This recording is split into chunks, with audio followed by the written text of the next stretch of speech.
जो जितने भी मिथिला के संत थे, मिथिला की नारियां थी, सब के सब गोपी बनकर के भगवान के अंग संग प्राप्त करते हुए जाते हैं। जाके बने जाओ।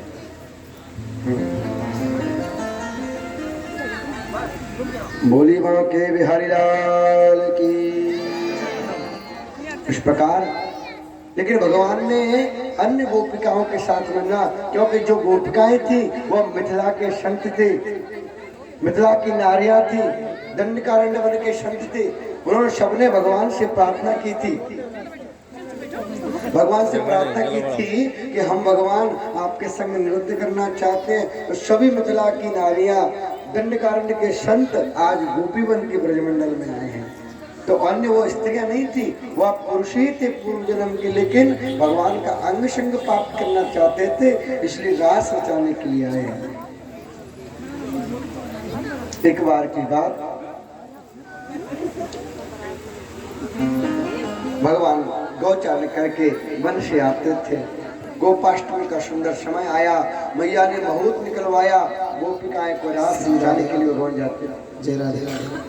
माताओं से अनुरोध है थोड़ी थोड़ी पीछे खिसक जाए, जिससे आगे भैयाओं को व्यवस्था हो रही है आने जाने में। सभी माताओं से अनुरोध है थोड़े थोड़े पीछे को, बहुत जगह है भैया पांडा छठवा लाएगा जमुना भरे। और देखो जहाँ में एक दोष है भैया, राधे राधे, आगे बैठना तो सब चाहे और आवे पीछे, ये किसका दोष है? पीछे वाला का दोष थोड़ी है, तो आगे बैठने वालों का दोष है। राधे राधे। तो इन आगे वालों को या तो पहले आना चाहिए और या फिर पीछे बैठना चाहिए। बोलो वहां के बिहारी लाल की। कोई बात नहीं, थोड़ा थोड़ा एडजस्ट कर लो। आप तो शांति वाली भैया हैं, देवियां हैं। महाराज जी घरवारे यहाँ में, हाँ, और भैया का पीछे। बोलो वहां के बिहारी लाल की। तो थोड़ा थोड़ा नहीं जगह दे दो, कोई बात नहीं। आपको हृदय तो समुद्र है महाराज, और देवियों के हृदय से तो सब व्यवस्थाएं बने जाती हैं। बोली रास बिहारी सरकार की। भगवान की यही लीला। एक अष्टासुर नाम का दैत्य आता है, मेरे गोविंद उसका प्रणाम कर देते हैं। एक केसी नाम का दैत्य आता है, वह घोड़े का रूप धारण करके आता है। यमुना जी के किनारे पर, यमुना जी के किनारे पर आता है, और क्या होता है, घोड़ा बन के आता है। भगवान की दुलत्ती लात मारता है, मेरे गोविंद उसकी लात को पकड़ के घुमा के चक्कर करने की दुआएं और दे मारते हैं। क्योंकि हमारे गुरुदेव कहा करते थे, अन्य लीलाओं में भले समय लगा लेना, लेकिन दुष्टों को मारने में ज्यादा समय नहीं लगाना। बोलो राधे राधे। आज व्योमासुर नाम का एक दैत्य आया, वो ग्वाल बाल बन के आया। भगवान बलराम जी कन्हैया क्रीड़ा कर रहे हैं। कौन सी क्रीड़ा? पीठ पिटैया खेल रहे हैं एक दूसरे से। अगर कोई हार जाएगा तो वो उसको अपनी पीठ पे रख करके एक सीमा लगा दी थी, वहां तक लेके जाएगा। अब उसको क्या है कि बलराम जी से भय लगता था, कन्हैया से डरता नहीं था वो। तो जितने दुष्ट थे ना, बलराम जी के क्रोध से डरते थे, कन्हैया से नहीं डरते थे इतना। तो क्या हुआ, वो बलराम जी की पार्टी में हो गया और जानबूझ करके हार गया दाव अपना, और हार गया। कन्हैया को पीठ पे चढ़ा लिया, और जैसे पीठ पे चढ़ाया तो वो तो लेकर के भागने वाला था। वो जहां तक सीमा थी दाव की, वहां तक तो वो गया नहीं, उससे और आगे भागने लगा। भगवान समझ गए जी कोई दुष्ट है। भगवान ने पकड़ा उसका गला और भाई की भाई दबा देते हैं, प्रणाम कर देते हैं। बोलो भक्त भगवान की। अब कंस को मालूम हुआ कि मैं जिस दैत्य को भेजता हूँ, कभी कन्हैया मार देता है, कभी बलराम मार देता है, दोनों भैया मार देते हैं। क्यों ना एक ऐसा आयोजन किया जाए यज्ञ का, जिसको देखने के लिए कृष्ण बलराम को ही अपनी मथुरा में बुला लिया जाए। तब तो कंस ने योजना बनाई, अक्रूर जी को बुलाया और उनको अपना रथ दिया, और भगवान श्याम सुंदर के पास वृंदावन भेज देते हैं। कन्हैया की ऐसी लीला थी। अक्रूर जी बेचारे मना भी नहीं कर सकते, क्योंकि राजा से अगर मना कर दिया तो पता नहीं कौन सा दंड देगा। इसलिए अक्रूर चाचा रथ लेकर के भगवान कृष्ण और बलराम को लेने के लिए ब्रजमंडल में आया। सायंकाल का समय, गैया धोने का समय हो रहा था। उस समय क्या हुआ, घोड़े की गड़गड़ाहट सुनी, रथ की आने की, घोड़े की आवाज सुनी। कन्हैया और बलराम दौड़े दौड़े गए, कौन आया है?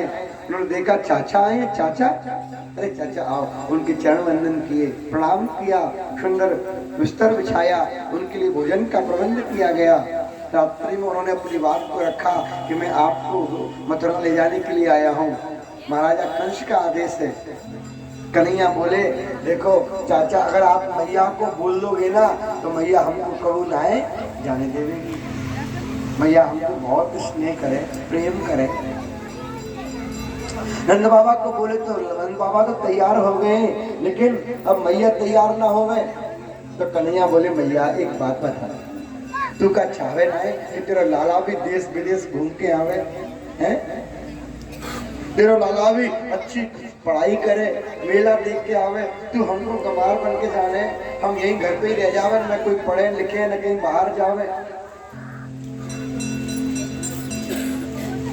देखो माता पिता का भी एक कर्तव्य होता है कि अगर हमारा बालक बड़ा हो जाता है या बालिका बड़ी हो जाती है, सुंदर शिक्षा की व्यवस्था करना उनका कर्तव्य होता है।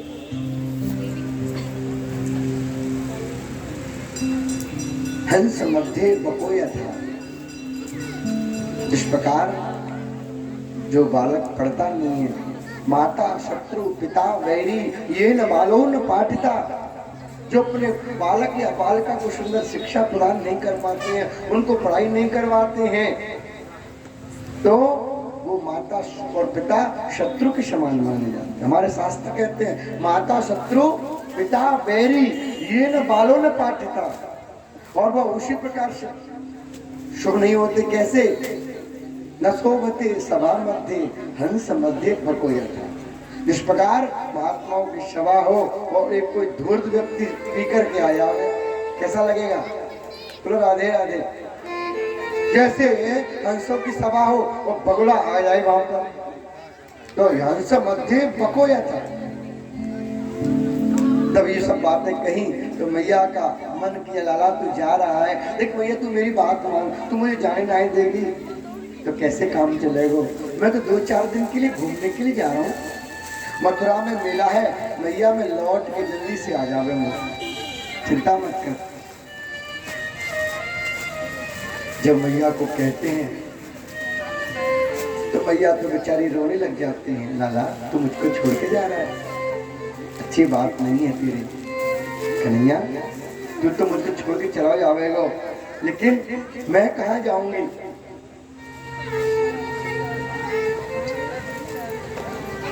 लाला ऐसा कर, मैं तो मान जाऊंगी, तो ब्रज की ग्वालिनियों को, ग्वाल वालों को कैसे रोक पाएगा?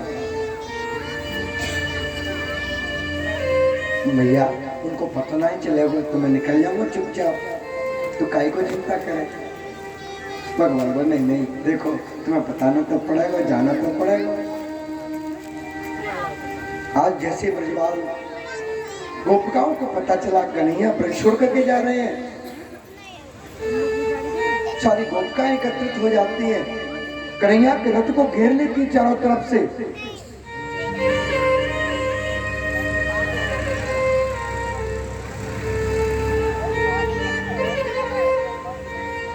और वो भगवान से प्रार्थना करती, कन्हैया तुम हमें छोड़ करके जा रहे हो,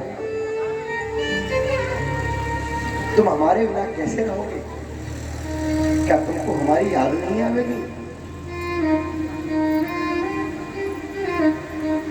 जा रहे हो तो जाओ ब्रज छोड़ कर, ब्रज छोड़ कर, प्यार तुम सा कन्हैया नहीं पाओगे, नहीं पाओगे। जा रहे हो तो जाओ ब्रज छोड़ कर, ओ ब्रज छोड़ कर, प्यार ब्रज सा कन्हैया नहीं पाओगे, नहीं पाओगे। जा रहे हो ब्रज छोड़कर मुझे छोड़कर प्यार तुझसा कन्हैया नहीं पाओगे, नहीं पाओगे, नहीं पाओगे, नहीं पाओगे।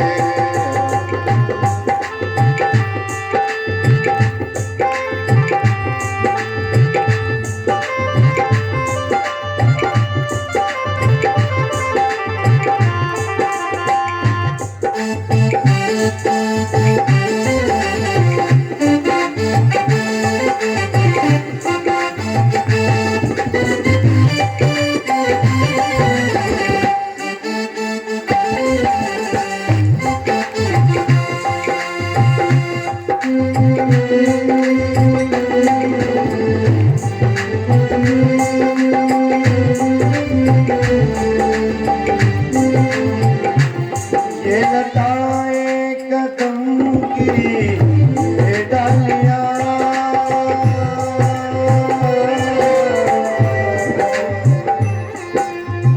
ओ ये लताएं कदम की ये डालियां तेरे बचपन की साथी सावरिया, सावरिया।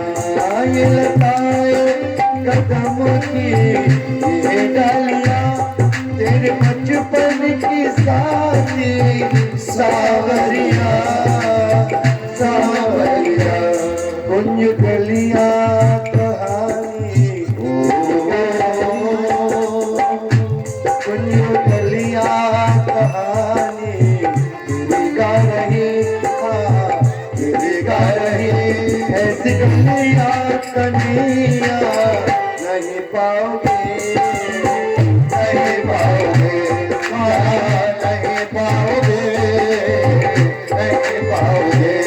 जा रहे हो तो जाओ छोड़ के, चौका बार छोड़ के घर मुझसा कन्हैया नहीं पाओगे, नहीं पाओगे, नहीं पाओगे, नहीं पाओगे।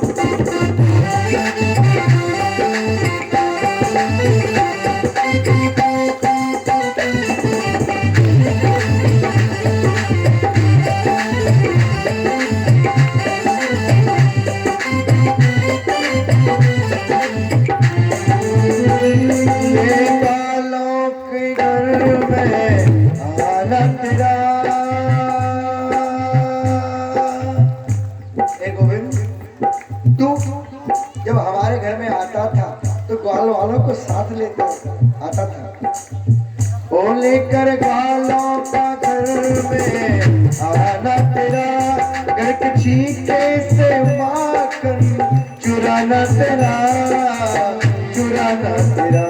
ले ग्वालों को घर में आना तेरा, घर के छीके से माखन चुराना तेरा, चुराना तेरा।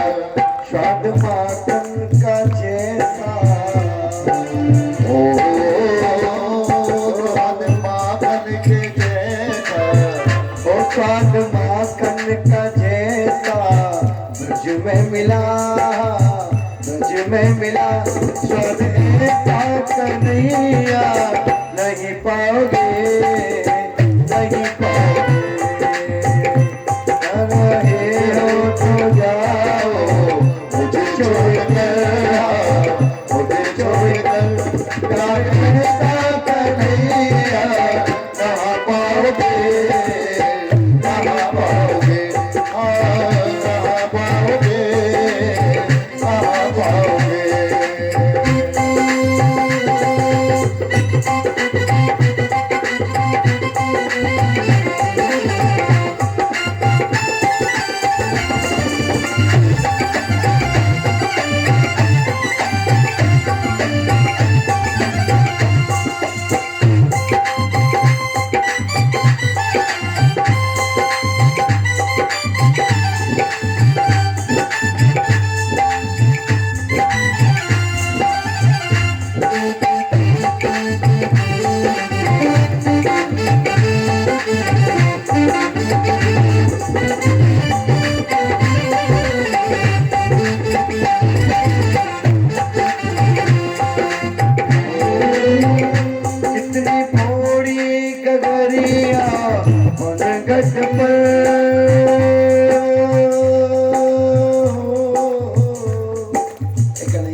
कितनी गगरियाओं को तुमने हमारे पनघट पर छोड़ दिया।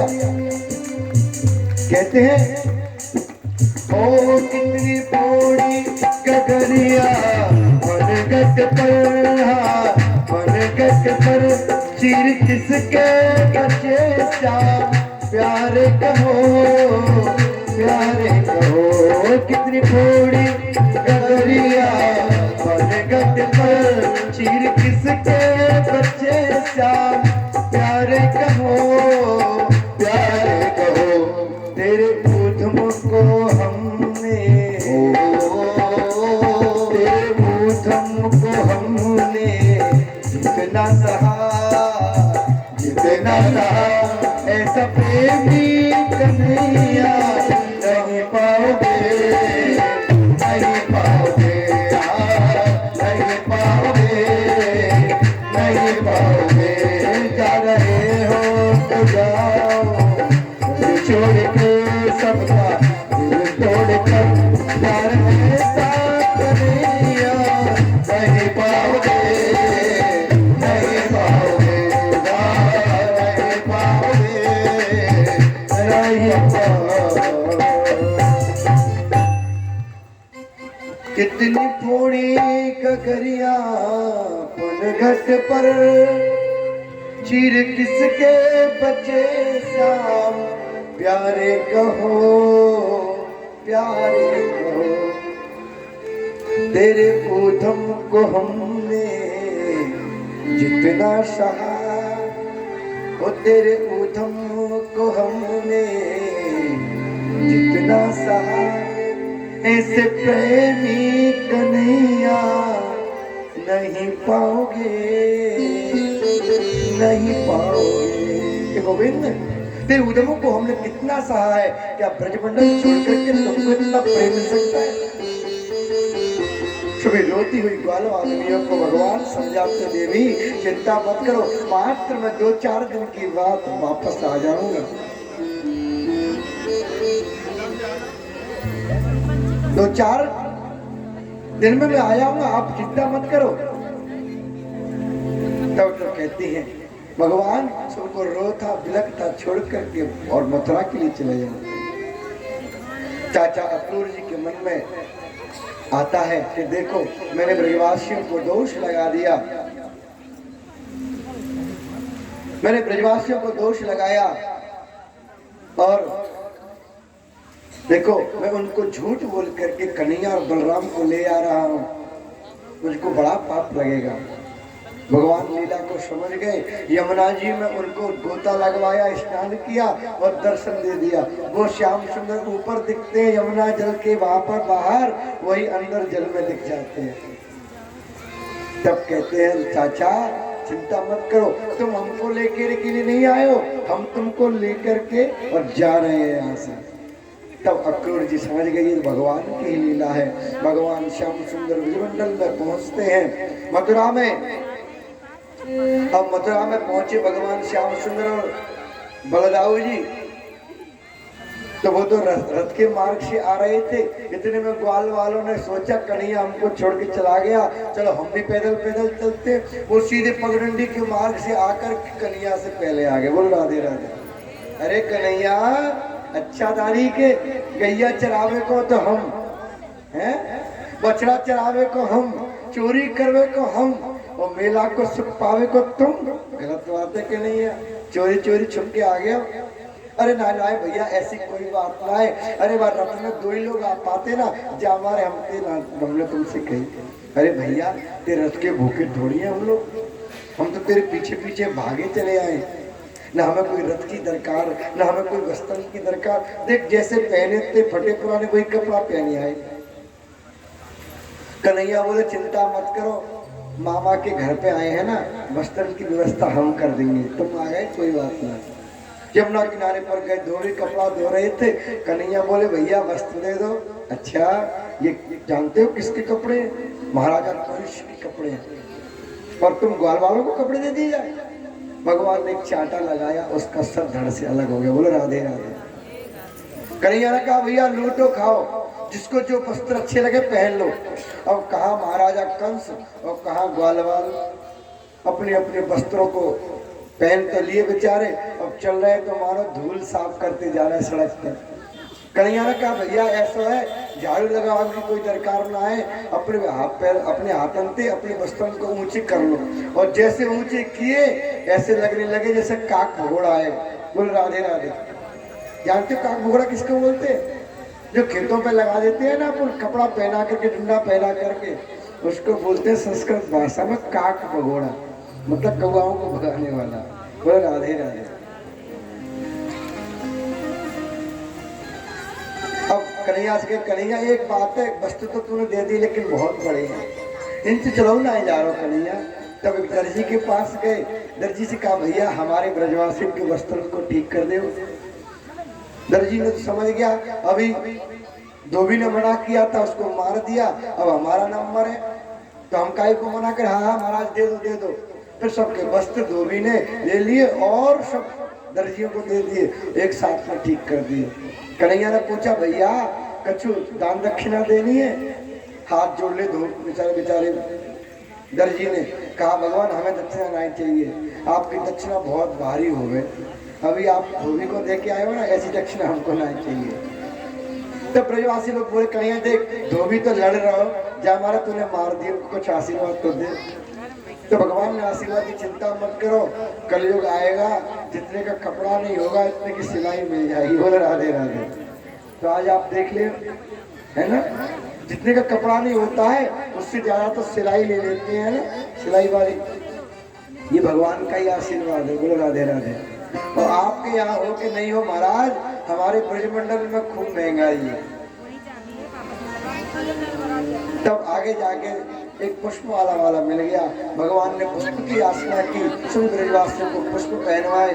कन्हैया कहने लगे लाला देख सब बात तो तेरी चोखी लागे, लेकिन एक बात नहीं लगे। कहा कि जब तक ब्रजवासी के माथे पर चंदन ना हो गए ना, सुनो सुनो कम सा लगे।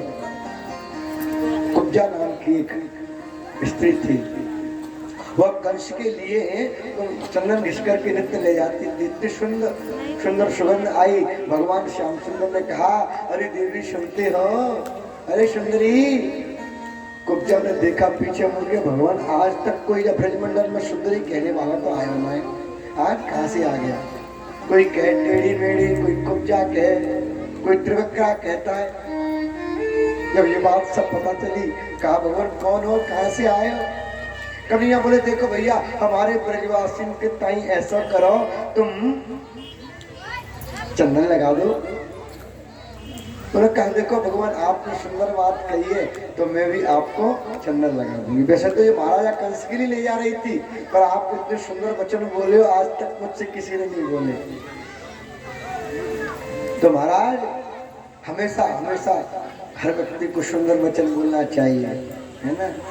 कहावत कहते कानों से कानों के गो, कानों जाएगो रूठ, हाथ पैर के पूछ ले कैसे गई है। राधे राधे। बोल राधे राधे। कुब्जा ने कहा कोई बात नहीं, आपने सुंदर वचन बोले, मैं आपको चंदन लगाऊंगी। भगवान ने चंदन लगाया और सबके चंदन लगाने के बाद जैसे भगवान का नंबर आया तो भगवान ने कन्हैया बोले हरी देवी ऐसा काहे कर रही हो, लाओ हम तुम्हें ठीक कर देंगे। और कन्हैया ने एक पैर का अंगूठा उसके पैर के अंगूठे पर रखा और अपने हाथ से थोड़ी पकड़ी। बलदाव जी ने पीठ घुमा ली। अब पता लीला कौन सी करे वो कन्हैया। और जैसे हाथ लगाया उसका दिव्य अंग शरीर था ना, वह दिव्य कर दिया, सुंदर बन गई। बोल भक्त अक्षर भगवान की। तीन जगह से टेढ़ी कुब्जा आज सुंदर स्वरूप बन जाती है। और भगवान कृपा करते हैं, धनुष यज्ञ होता है, धनुष यज्ञ में जाते हैं, वहां पर धनुष को तोड़ करके और जहाँ पर रंगमंच बना हुआ वहां जाते हैं। वहां पर एक हाथी था, उसका नाम था कोलिया पीड़। उसको मदिरा पान करा दिया था, भगवान को मारने के लिए खड़ा हुआ था। कन्हैया ने खेली, खेल में उसके दांत निकाल लिए और उसको भगा दिया। अब आगे रंगमंच पे जाते हैं, वहां पर जैसे भगवान का प्रवेश होता है, सब लोग दर्शन करते हैं तो सब अपने अपने भाव में भगवान का दर्शन करते हैं। कोई तो कन्हैया को भगवान मानता है, कोई भगवान को मित्र सखा मानता है, कोई भगवान को बेटा मानता है। जाकी रही भावना जैसी और प्रभु मूर्त देखे तैसी। योद्धाओं ने देखा छल और तोसल, मुष्टिक और चाणूर जैसे महान योद्धा थे, उन्होंने देखा कि साक्षात काल ही आ गया है क्या। उन्होंने युद्ध की ललकारा, भगवान ने खेल खेल में मुष्टिक चाणूर और छल और तोसल को निपटा दिया। एक से भगवान कृष्ण लड़ते हैं, एक से बलराम जी लड़ते हैं, लड़ते लड़ते उन्होंने परास्त कर दिया। कूद करके कंस मामा के सिंहासन पर पहुंच जाते हैं। कंस कहता भैया तुम नहीं घबराता है, तो कन्हैया कहते हैं अच्छा पहले तब मेरी मैया के बाल पकड़े तब तुझे दया आई, अब ना छोड़ूंगा। जैसे बाल पकड़े कंस कूदा और कूदा, कन्हैया उसकी छाती पर कूद गए और मुक्का धर दे मारा, राधे राधे, कंस को मार दिया। हमने क्या कहा था, हम दुष्टों को मारने में समय नहीं लगाते। हाँ, भगवान की लीला को कितने विस्तार से कर लो, दुष्टों की कथा क्या करना है। बोलो वहां के बिहारी लाल की। कंस को मार दिया, जेल के दरवाजे खोले, महाराजा उग्रसेन को निकाला, अपने माता पिता से भेंट की। माता ने अपने हृदय से कन्हैया को लगा लिया। कन्हैया कितने वर्ष तुम नहीं आए। माता के भाव विवल होकर के उनके स्तनों से दुग्ध निकलने लगा। मैया आंखों में आंसू भर लाती है और कन्हैया को अपने हृदय से लगा लेते हैं। लाला इतना बड़ा हो गया, हमें शुभ ना है, तो कोई कष्ट तो ना है भयो। नंद बाबा के यहाँ पर देख, तू था राजकुमार और वो थे बेचारे ग्वालवाल, उन्होंने रखने में तुझे कष्ट मिला हो तो क्षमा करना बेटा, हमारी मजबूरी थी। जब इस प्रकार से माता देवकी और वसुदेव जी भगवान को समझाते हैं, उसी समय गुरुदेव के गर्गाचार्य जी आ जाते हैं, कहते हैं इन्होंने शिक्षा अध्ययन नहीं किया, अब इनको शिक्षा लेने के लिए जाना चाहिए। तब मध्य प्रदेश में एक स्थान है उज्जैन, जिसको शांतिपुरी मुनि गुरु का आश्रम था, वहां पर विद्या अध्ययन करने गए। 64 दिन में 64 विद्याओं का पान कर लिया मेरे गोविंद ने। अल्पकाल सब विद्या आई, पाई नहीं कहा, क्यों? क्योंकि भगवान पाते नहीं है, अपने आप भगवान को स्वीकार प्राप्त हो जाते हैं। वहीं पर मित्र सुदामा से भेंट हुई भगवान की और लौट करके गुरु दीक्षा में अपने गुरुजी के मृत पुत्र को लाकर के प्रदान कर दिया। उसी के फलस्वरूप एक शंकासुर नाम का दैत्य को मार दिया। यमपुरी में जाकर के गुरु पुत्र को लेकर के गुरु दीक्षा में प्रदान कर देते गुरु दक्षिणा में, और लौट करके अपने मथुरा नगरी में आए। मथुरा नगरी में आए, कंस की 2 पत्नियां थी, जिनका नाम था अस्ति और प्राप्ति। अब उसके पति को मार दिया। उसने क्या किया, अपने पिताजी से जाकर के शिकायत कर दी। और उनके पिताजी कौन थे आपको मालूम है? जरासंध नाम के राजा थे। उन्होंने मथुरा पर चढ़ाई की, 1 बार 2 बार 3 बार 17 बार 23 अक्षौहिणी सेना लेकर के महाराजा आए, लेकिन मेरे कन्हैया ने खेली खेल में सब दैत्यों को मार दिया। अब की बार 60,000 ब्राह्मणों को मंत्र पे बिठा करके आए हैं। ब्राह्मणों से कहा अगर मैं जीत करके आऊंगा तो तुमको दान दक्षिणा दूंगा, और अगर अब की बार हार गया तो सबके सर काट काट के हवन कुंड में स्वाहा कर दूंगा। बोलो राधे राधे। ब्राह्मणों ने सोचा अब इधर गए मरे तो वैसे मरे, तो भागे तो वैसे मरे, क्या करें? तो भगवान से प्रार्थना करने लगे, भगवान अब तो आपके हाथ में ही हमारी लाज है, अब मरे तो मरे, नहीं तो हम वैसे मर जाएंगे। हे भगवान कृपा करना, अब की बार हमारी खातिर थोड़े से लोग हार जाना। कालियावन नाम के दैत्य को लेके गए, भगवान रणछोड़ बन करके वहां से भाग जाते हैं मथुरा से, और धौलपुर में पहुंचते। आपने देखा हुआ राजस्थान धौलपुर के किले में मुचकुंद नाम के एक राजा शयन कर रहे थे, सतयुग के राजा थे। उन्होंने देवासुर संग्राम में उनका सहयोग किया था।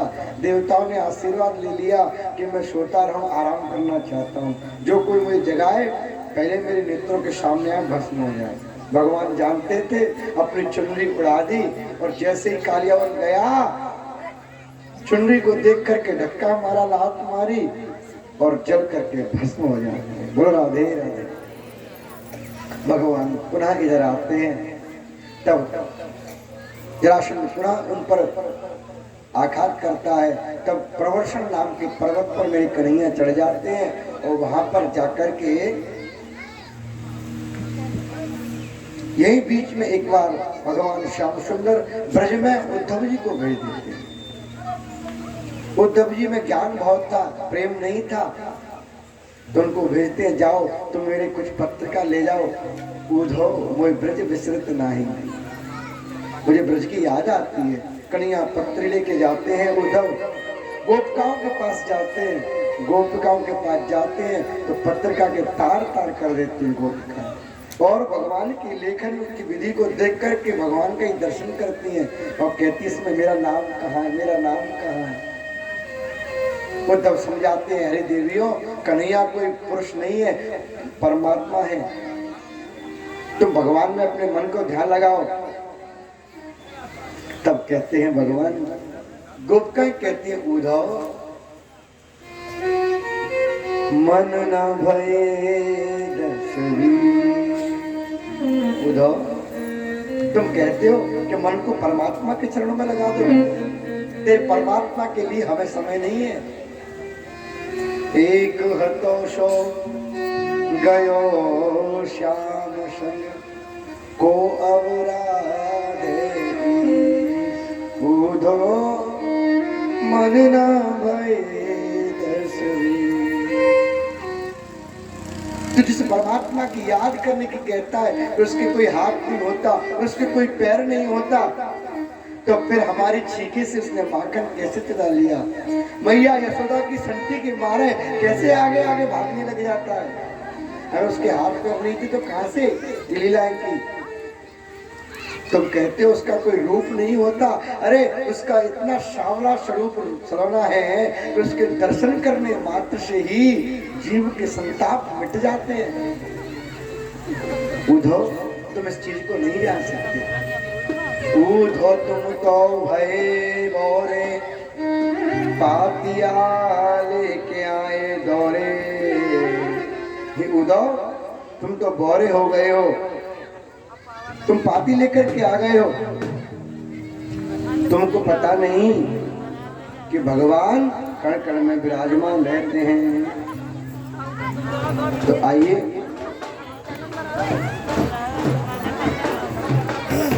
बोली बांके बिहारी लाल की जय। देखो जो बराती है वो बराती आराम से निकल जाए, क्योंकि बराती की बस खड़ी है आपका रोड पर, जाना पड़ेगा। और जो घराती है वो घराती यहीं बैठे रहे, केवल बराती बराती में निकल के जाएंगे। देखिए सीख जाइए, नहीं तो बस निकल गई तो फिर कोई ना पैदल जाना। बोलो वृंदावन बिहारी लाल की।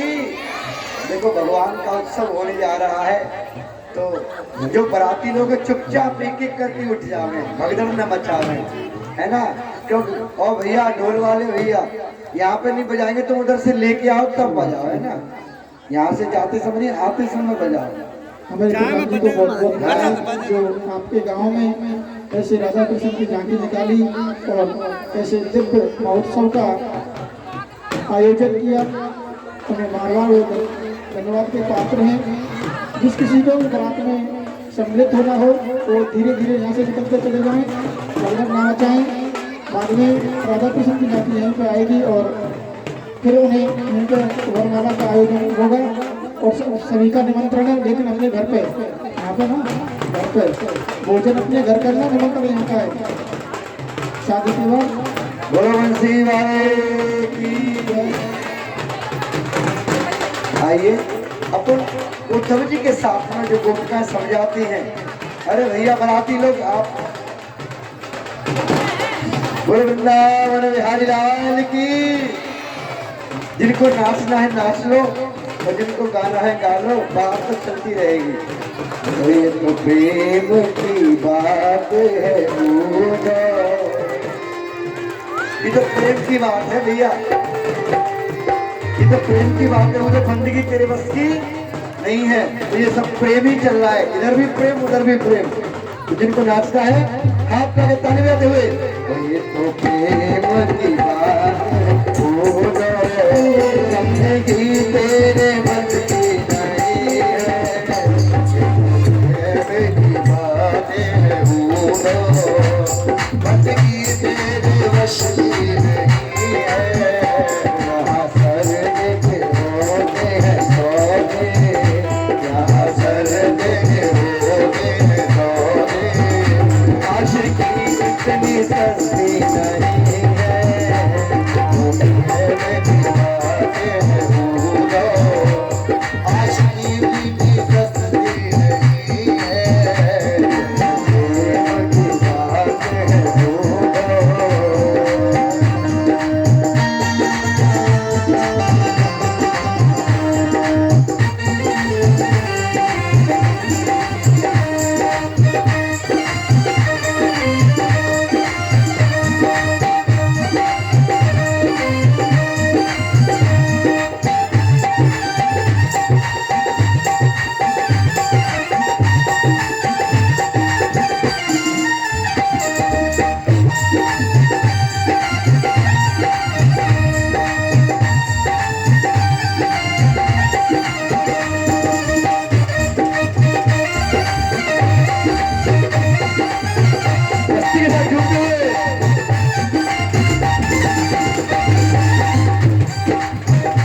जो असल में है मस्ती में डूबे, उन्हें क्या परवाह जिंदगी की, जो असल में है मस्ती में डूबे, उन्हें क्या परवाह जिंदगी की, जो असल में है मस्ती में डूबे, उन्हें क्या परवाह जिंदगी की, जो असल में